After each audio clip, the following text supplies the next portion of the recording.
Mi hijastra me puso una demanda de $20,000 por maltrato emocional, porque según ella le invado su privacidad imponiendo mis reglas en mi casa. Que yo sepa, en mi casa, mis reglas y mando yo. Pero miren lo que le pasa. Nunca pensé que el respeto y la disciplina en mi hogar me llevarían a una sala de audiencias. Fue una tarde cualquiera cuando encontré el sobre en el buzón. Al abrirlo, me quedé en blanco, una demanda formal. Valeria, mi hijastra, me acusaba de maltrato emocional. Exigía una compensación de $20,000, alegando que mis reglas le causaban estrés y afectaban su salud mental. Decía que invadía su privacidad y que ejercía control abusivo sobre su vida. Sentí una mezcla de indignación y tristeza. Valeria había llegado a mi vida cuando tenía 9 años. Su padre nunca estuvo presente, y cuando me casé con Laura, asumí el rol de figura paterna con todo lo que conlleva, educación, cuidados, y sí, límites. Pero nunca pensé que esa responsabilidad se convertiría en un blanco legal. Valeria tenía ahora 19 años. Desde hace un tiempo, había empezado a comportarse como si la casa le perteneciera. Salía a cualquier hora, regresaba de madrugada sin avisar, hacía fiestas sin permiso, y trataba con desdén cualquier sugerencia o norma. Yo trataba de mantener el orden, no por capricho, sino porque era mi hogar. Un lugar que costó trabajo, esfuerzo y años de sacrificio. Le pedí respeto, horarios razonables, participación en las tareas domésticas. Le sugerí que, si no estaba de acuerdo con las normas, podía considerar buscar su independencia. Nunca le grité, nunca la maltraté. Pero ella no lo veía así. En su mente, imponer reglas era una forma de violencia emocional. Decía que controlar su acceso a Internet por las noches era opresivo, que pedirme permiso para invitar gente era absurdo, y que revisar su habitación una vez, luego de sospechar que escondía alcohol, era una invasión grave. Cuando leí la demanda, sentí que me arrancaban algo más que dinero, me estaban arrebatando la posibilidad de educar en mi propia casa. Laura, mi esposa, estaba devastada. No podía creer lo que su hija había hecho. Yo, por mi parte, sabía que no podía quedarme callado. Había llegado el momento de poner límites no solo en la casa, sino en la vida misma. Consulté con un abogado. Revisamos cada acusación. Tenía pruebas, mensajes, testigos. Incluso vecinos que habían presenciado su conducta. Lo que más me dolía no era la demanda, sino la traición. Porque cuando uno da amor con firmeza y recibe una acusación a cambio, no solo se fractura el vínculo, se sacude todo el sentido de lo que se construyó. Aún así, no me quebré. Sabía que la verdad estaba de mi lado.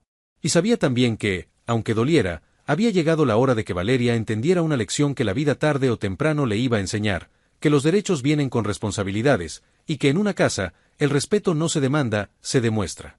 El día de la audiencia llegó más rápido de lo que imaginaba. Entré al tribunal con la frente en alto, pero el corazón apretado. Laura caminaba a mi lado, en silencio, con el rostro tenso y los ojos hinchados de no dormir. En la sala ya estaban Valeria y su abogada, una joven de traje impecable y mirada desafiante. El juez comenzó leyendo la demanda. Acusaciones de maltrato emocional, invasión de privacidad y creación de un ambiente hostil para una joven adulta que, según la demandante, fue sometida a reglas abusivas y restricciones excesivas. Palabras duras. Frías. Como cuchillos al aire. Valeria no me miraba. Mantenía la vista baja, como si fuera la víctima de un hogar oscuro, y no la joven caprichosa que había hecho lo que quiso sin consecuencias durante demasiado tiempo. Cuando fue mi turno de hablar, respiré hondo y me puse de pie. Señoría, jamás he maltratado a Valeria. Le he dado techo, alimento, educación, y sobre todo, normas. Sí, normas. Como las que existen en cualquier casa donde se vive en comunidad y se respetan los espacios compartidos. Le pedí que avisara cuando salía. Le puse un límite al uso de dispositivos a altas horas. Una vez revisé su habitación por sospechas de alcohol. Pero todo eso lo hice desde el rol de un adulto que cuida, no que controla. El juez asintió, tomando notas. Mostré mensajes impresos en los que Valeria me insultaba, pruebas de que organizaba fiestas sin permiso, e incluso declaraciones escritas de vecinos que habían presenciado discusiones con gritos e insultos. También presenté recibos de los gastos que había cubierto durante años, escuela privada, actividades extracurriculares, ropa, comida, transporte. Yo no pedí reconocimiento. Solo pedí respeto, agregué con voz firme. Esta demanda no es sobre abuso. Es sobre una joven que confunde disciplina con opresión. Y que cree que ser adulta es exigir derechos sin aceptar consecuencias. La abogada de Valeria intentó responder, pero sus argumentos eran débiles. Decía que una joven debía tener privacidad, libertad, espacio. Y yo estuve de acuerdo, sí, siempre que esa libertad no pisotee a los demás. El juez se tomó un momento antes de hablar. Su veredicto no se daría ese día, pero su tono fue claro. Aquí no hay pruebas concluyentes de maltrato emocional. Lo que veo es un conflicto generacional agravado por una mala comunicación y una falta de límites sanos por ambas partes. Pero imponer normas en una casa no es un delito. Es una estructura. Salimos del tribunal con el alma agotada, pero la conciencia limpia. Laura me abrazó en silencio. Yo sabía que esto no había terminado del todo, pero también sabía que la verdad había comenzado a abrirse paso. Porque el respeto no se impone por miedo ni se destruye con acusaciones, se sostiene con coherencia, incluso cuando el mundo entero te pone en duda. Después de la audiencia, la tensión en casa era palpable. Laura trataba de mantener una calma artificial, pero yo sabía que por dentro estaba rota. No era fácil ver cómo su hija se alejaba con cada decisión errada, y menos aún cuando esa distancia se convertía en un proceso legal que nos había dejado marcados a todos. Valeria no regresó a casa. Se fue directamente a vivir con una amiga, convencida de que fuera de nuestro techo tendría la libertad que tanto reclamaba. Al principio, parecía estar feliz. Publicaba en redes fotos con copas de vino, frases de empoderamiento mal entendidas y ataques indirectos que claramente iban dirigidos a mí. Yo no respondí. No caí en provocaciones. Solo me concentré en reorganizar la rutina del hogar. Por primera vez en mucho tiempo, la casa tenía paz. No se escuchaban portazos, gritos desde el pasillo o música a todo volumen a las 3 de la mañana. Laura, aunque herida, también comenzó a respirar diferente. Nos sentábamos a cenar en silencio, y a veces, entre suspiros, me decía: no pensé que fuera tan difícil ver a tu hija equivocarse y no poder hacer nada. Yo solo asentía. Porque entendía su dolor, pero también sabía que había llegado el momento de que Valeria aprendiera a asumir la vida con madurez. Las reglas no eran castigo, eran herramientas. Y cuando no se entienden, la vida misma se encarga de enseñar con dureza. Semanas después, Laura recibió una llamada. Era la madre de la amiga con la que Valeria vivía. Estaba agotada. Le contó que Valeria no cooperaba, que traía gente sin avisar, que dejaba todo sucio, que dormía hasta tarde y no aportaba nada a la casa. Al parecer, la imagen de libertad que proyectaba en redes era una fachada, la realidad era bien distinta. Días después, supimos que su amiga le pidió que se fuera. Valeria entonces intentó mudarse con un tío. El patrón se repitió. Pocos días bastaron para que se hiciera evidente que no sabía convivir bajo ninguna estructura que no girara en torno a sus deseos. Mientras tanto, la demanda seguía en revisión. Mi abogado me decía que todo apuntaba a que sería desestimada por falta de pruebas. Y aunque eso era un alivio, lo que más me dolía era saber que todo esto era innecesario. Que si Valeria hubiera entendido que las reglas de una casa son parte de la vida en sociedad, nada de esto habría ocurrido. Pero había algo que el proceso había dejado claro: yo no era el enemigo. Y aunque el camino de la corrección duele, es el único que a veces permite que quienes están ciegos por el orgullo, vuelvan a ver con claridad. Por ahora, el castillo de cristal que Valeria había construido con quejas y reclamos comenzaba a desmoronarse. Y quizá, solo quizá, ese era el primer paso hacia su verdadera madurez. Las semanas se fueron acumulando como piedras en el zapato. Aunque la demanda aún estaba en revisión, en casa ya se sentía una especie de cierre.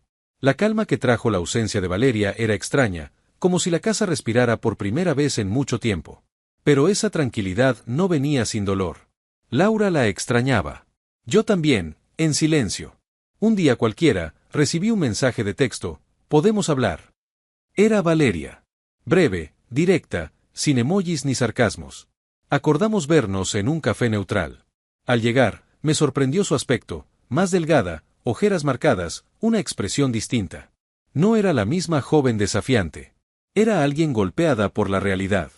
He pasado por varias casas, me dijo sin rodeos. Nadie me quiere mucho tiempo. Siempre hay problemas. Asentí sin decir nada. La dejé hablar. Yo pensé que afuera todo sería fácil. Que sin tus reglas, sin tu vigilancia, la vida sería más ligera. Pero estaba equivocada. La libertad sin estructura se convierte en caos. Y eso es lo que tuve: caos. Sus palabras eran sinceras. Se notaba que no venía a manipular, sino a desahogarse. No vengo a pedirte que me dejes volver. Sé que me pasé de la raya, agregó, bajando la mirada. Solo quería que supieras que ahora entiendo. Las reglas que tanto odiaba eran lo único que me sostenía. Lo que tú hacías no era control, era cuidado. Tomé un sorbo de mi café y la observé con una mezcla de tristeza y alivio. Te agradezco que hayas venido, le dije. Porque reconocer errores es mucho más valiente que huir de ellos. Pero tú tienes que decidir qué vas a hacer con lo que has aprendido. Ella asintió. Me habló de una oportunidad de trabajo que le había surgido en una tienda. Quería empezar a ganar su propio dinero, organizarse, probar que podía vivir de forma independiente, pero responsable. Antes de irse, me dijo algo que me marcó. Lo que sembraste, al final, dio fruto. Aunque tardé en verlo. Gracias por no ceder a mis caprichos. Volví a casa con el corazón más liviano. Le conté a Laura todo. Ella lloró en silencio, no solo por lo que escuchó, sino por lo que representaba, la esperanza de una nueva versión de su hija. La demanda fue finalmente desestimada. Sin pruebas, sin sustancia. Pero más allá del resultado legal, lo que realmente importaba era que la vida se estaba encargando de enseñarle a Valeria aquello que yo intenté transmitirle desde siempre. A veces uno siembra sabiendo que no estará ahí para ver el árbol crecer. Pero cuando ocurre, cuando el fruto empieza a asomarse, no hay satisfacción más grande. Porque entendí que educar no es controlar, es sembrar con amor, aunque al principio parezca que lo único que florece es el conflicto. Pasaron algunos meses desde aquella conversación en el café. Valeria comenzó a trabajar medio tiempo en una tienda de ropa. Laura me contaba, con una mezcla de emoción y reserva, que su hija estaba cumpliendo con sus horarios, ahorrando algo de dinero y comenzando a entender la importancia de los límites. A pesar de todo, no volvió a vivir con nosotros. Ella misma lo decidió. Sabía que su regreso no sería automático ni cómodo, y reconoció que debía seguir su propio camino, uno que implicara enfrentar las consecuencias de sus decisiones, crecer a través del esfuerzo y, sobre todo, reparar lo que había dañado. Cada tanto, nos veíamos para tomar un café. No hablábamos del pasado con rencor, sino como quien revisa un álbum viejo para recordar cuán lejos ha llegado. Valeria empezó a preguntar cosas distintas, cómo se manejaban las finanzas del hogar, cómo se organizaban las cuentas, cómo se toma una decisión difícil sin dejar de ser justo. Preguntas que antes habría desestimado como aburridas o autoritarias, ahora eran fuente de curiosidad y aprendizaje.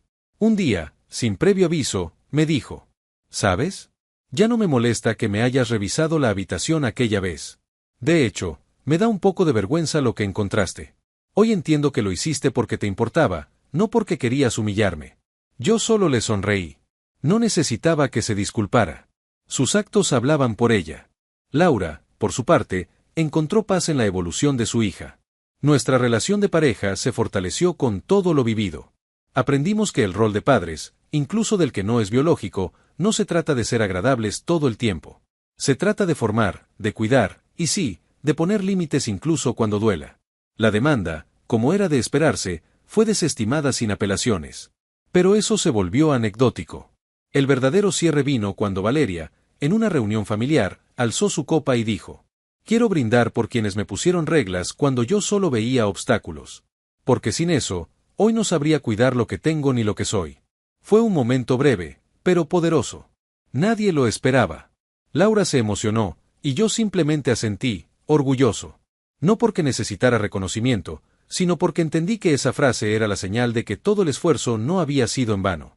A veces, quienes más te resisten son quienes más te terminan agradeciendo. Porque educar es amar en silencio, en firmeza, en coherencia. Y aunque el camino haya sido difícil, hoy sé que haber sostenido mis principios fue lo que permitió que ella, finalmente, pudiera encontrar los suyos.